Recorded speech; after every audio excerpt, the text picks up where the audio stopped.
Hey, what's going on, guys? Tony here, CCxRC, and today in this video we're going to be installing the Spektrum Smart brushless censored system into our Redcat Gen 8.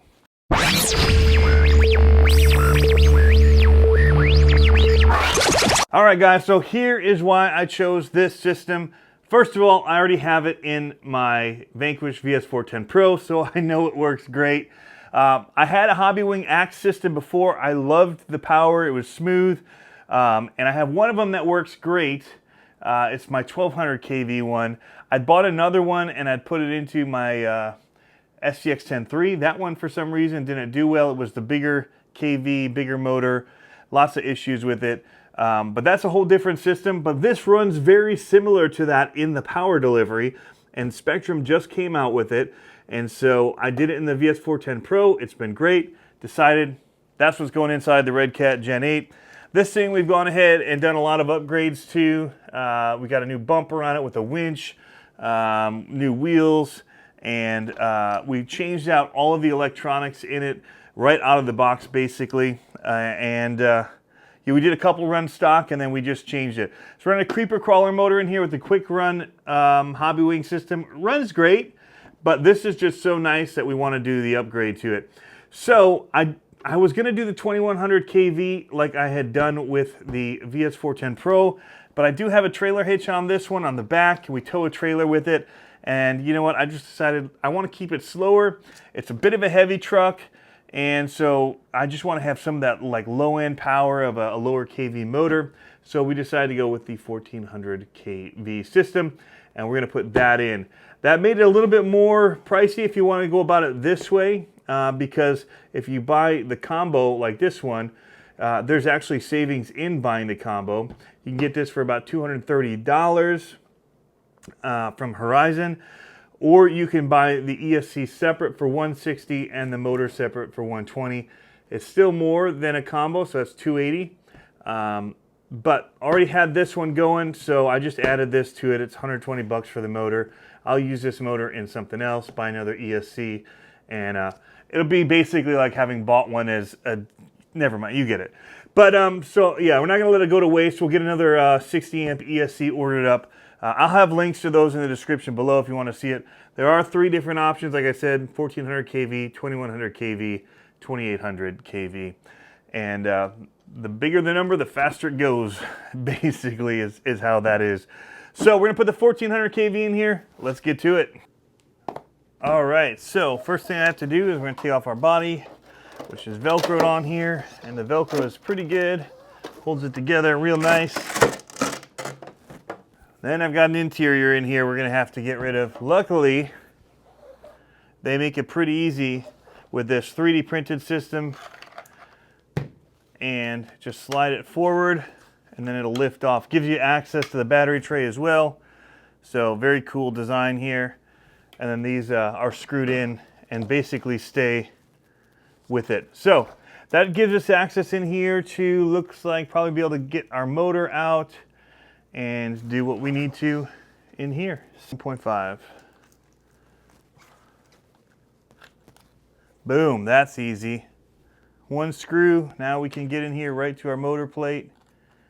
Get this off of here. 2 millimeter. Use my nice Vanquish wrenches. These are great. Great tools here. You can see our creeper motor in here.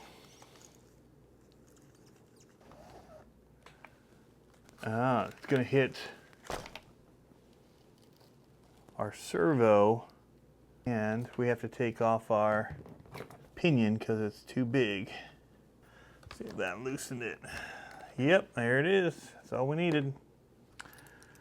All right.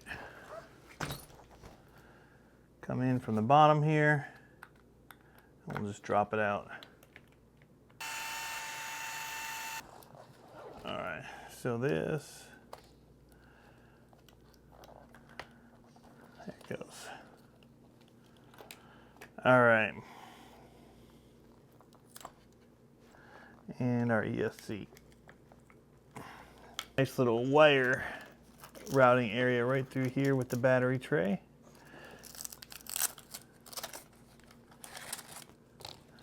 Take out our strap. You can see how nicely it's routed right through here. Pretty cool. All right, first thing we're going to do is we're going to get out our ESC out of this package. And we're going to look at how long our wires are. If I remember, these have nice long cables, which is great.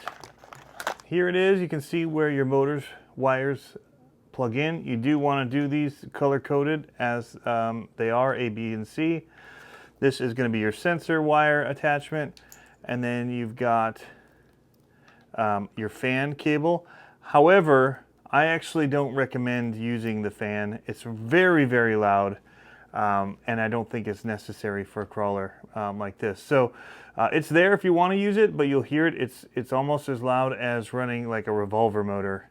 So you got a program button here, and then also the ability to plug in here for programming. We're hoping to do most of our programming through our controller, but you do have that option. So I'm going to want these kind of facing this way for me to get to our motor up front. Power's good going this way. Our power button, we'll look and see where we can fit that, maybe just right here. That might get hit by wires. I think I can cheat this in even further, and we can get our power button right beside it. The cat's here. I think he wants to attack all the wires. Protect the family from the stray wires that may come and attack us. All right, same thing, another piece of tape here. And this is our 1400 kV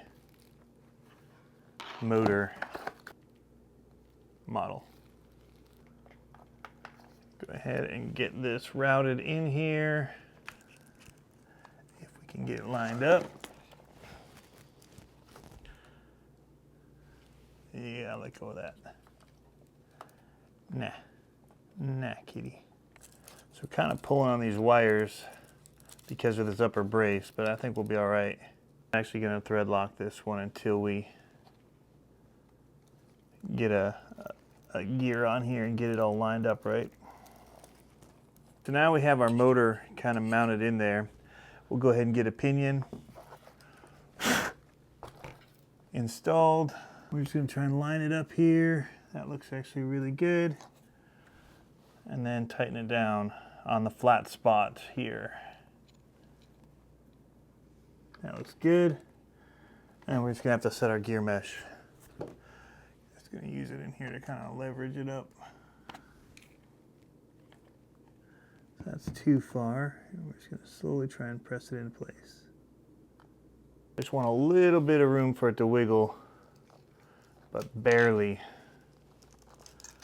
Don't want it wedged in tooth to tooth.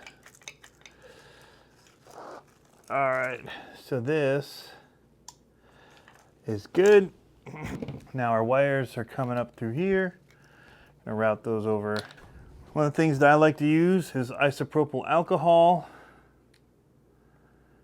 So this is 91%. We're gonna clean down our area here before we put the sticker on. Let's wipe down both areas. It dries real quick too, which is nice. Being alcohol just gets a nice clean surface. I'm gonna cut off a pretty big size piece here. Just kind of score it. And then I'll use my knife under it. I try not to touch it. I feel like the grease on your hands is not helpful. So we're going to cheat it toward this side because some of it's going to hang off. I could have done a bigger piece. Press it on. Get a little corner of this up. I can pull. And there, without having touched the sticker at all, we'll get it ready to press down on here.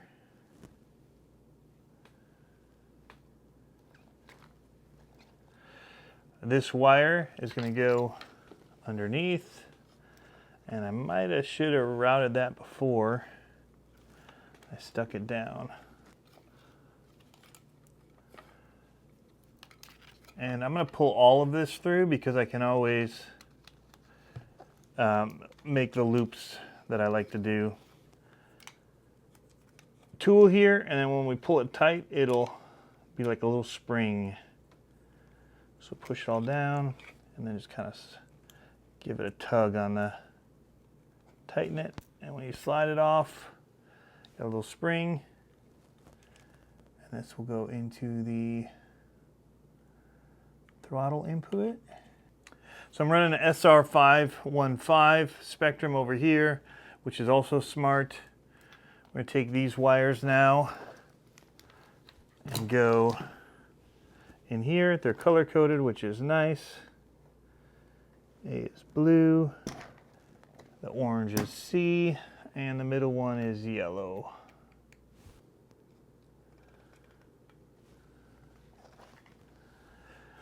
Last thing we're going to do is connect our waterproof cable, which we have enough length for, which is great. There's a little tab in there to look for to line up.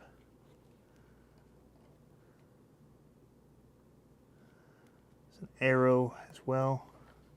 And they just arrow to arrow click together.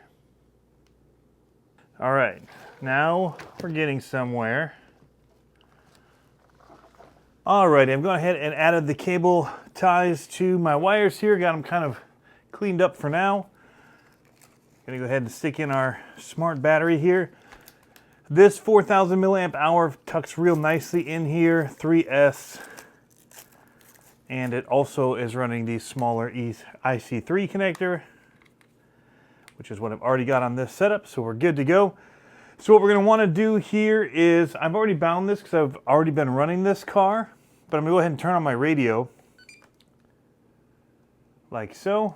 Make sure everything is zeroed out.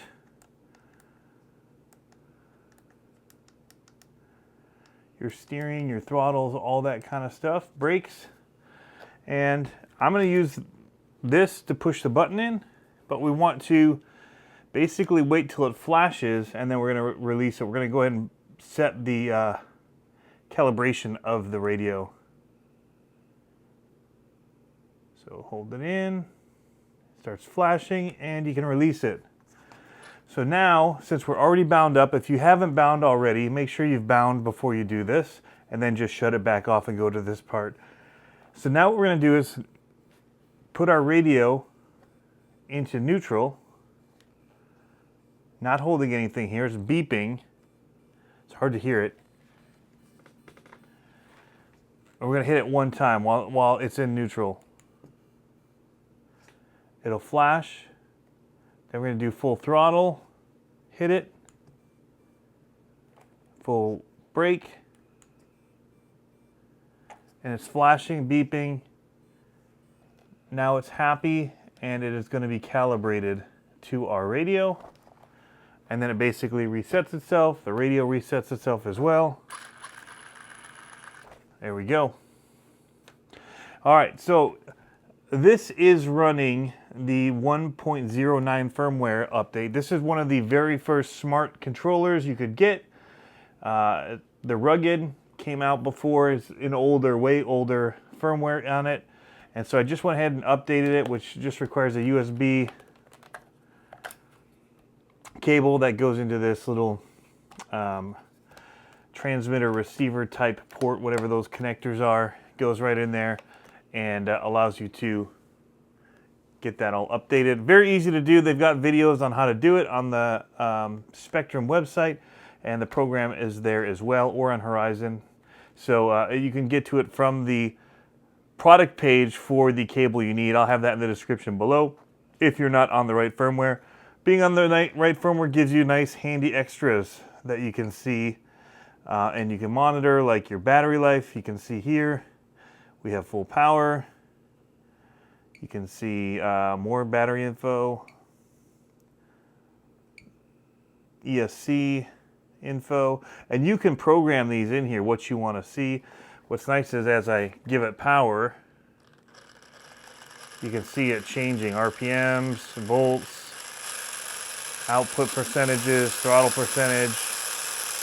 There's 100% right there. So definitely something that you want to be able to do and use. Really takes this to the next level. But if you keep going down, we've got telemetry here.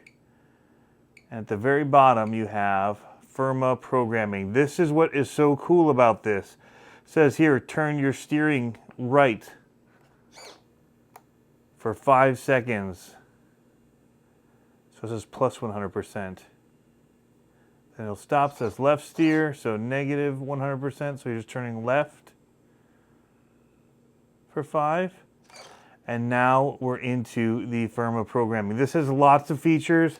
It's the same features that you see in the manual here that you can set. Cutoff voltages, max force, turbo delays, drag brake, drag force, BEC voltage, which is something I want to change on here. And also the clockwise or counterclockwise of your motor. Because this is censored, you can't just go flipping wires around. All right, so I accidentally exited out of it. So I'm going to swipe up because I know it's there. To go through this menu, you hit your trigger. You pull it in like that, and that drops you down. You can see the arrows here. Now I'm down on throttle. If I do reverse, it goes up to voltage cutoff. If I hit up again or reverse, it goes to running mode, which is forward reverse. If you turn your radio, it can go to forward reverse brake. And you turn right to go through those. So we're going to hit the throttle again, cutoff voltage medium, which is 3.2 volts per cell. We're going to go and see what it is if we do high. No, that's low. Disabled. High, which should be 3.4. So we'll go with that. And it's a crawler. I'll go medium. And when you see the asterisk next to it, that means that that is what is the what they have as the default. I was looking for that word, chasing that word. Trying to get a little bit less reflection on it. Not really doing well with that. All right, throttle again. I'm telling you this because it's not intuitive. You don't typically use this to go through your menus, although I like this option to be able to go through them that way. Throttle matching medium. This is like that FOC that the Hobbywing Axe has. Some people don't like it. So I'm going to leave it. I like how it handles, and that's why I got another one of these. Running forward, max forward 100%, max reverse 50%. I'm good with that. Don't even really know what turbo timing is. Max delay, max brake or drag brake 80%. We like that. Level 4 seems good. Punch is 80%, or level 5, sorry. It was still going through neutral range 10%. I'm going to go ahead and I want to change the BEC while I'm in here. Since I'm running this reef servo, we'll put it up to 7.4, get a little bit more out of it. Hit it again, and there's your motor rotation. We're not going to change that. We're going to go down here, and we're going to save with exit and turn right.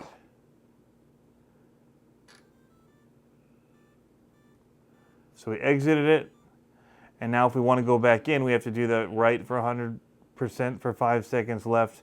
Basically, we went in and out of the programming. We made our changes, and we're good to go. There's one other thing I do want to show you guys while I'm in here. I've got it out, and that is the fan. I did wire this up. We're going to just go ahead and clip it out, see if we can't reach over there. I'll put it back in. This is our fan wire. I want to show you how loud it is, if I can get it over to here and attached.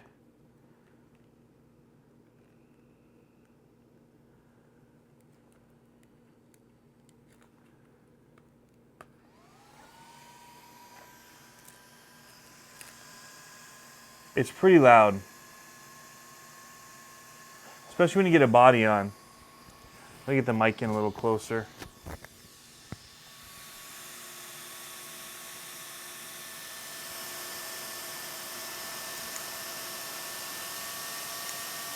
All right, so here's me talking. Here's with it on. That's off.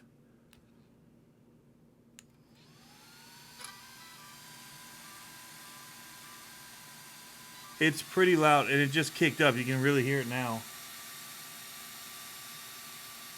So I don't think it's necessary. I'll keep an eye on the temps for it, but that when I'm making videos or I'm out in the peaceful woods, I don't really care for that if I don't need it. If I need it because of temperatures, I'll plug it back in, but I haven't needed them yet for crawling. It's nice that they give it to you.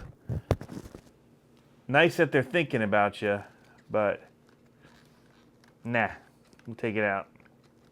There we go. So what's cool is you can see the screws on the bottom of this. This is keyed, so I can just put this on here after our battery is in place and just slide it back like that. Pretty cool.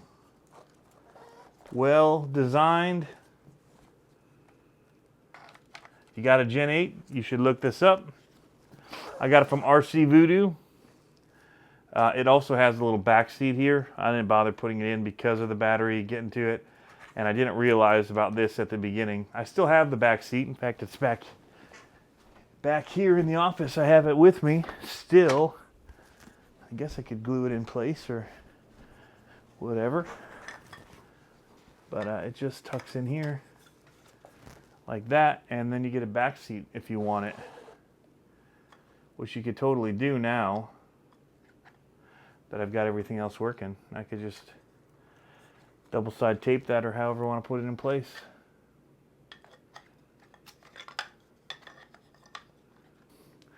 Alrighty guys, I hope this is helpful. I'm going to leave this together. Hopefully we'll get it out for a crawl. It felt pretty good, felt like the right speed for this thing. And I will get you some run footage of it here very soon. Hey, thanks for tuning in. As always, let me know if you liked this video and if it was helpful in the comments down below. And we'll be coming at you with more RC content, guys. Thanks for tuning in.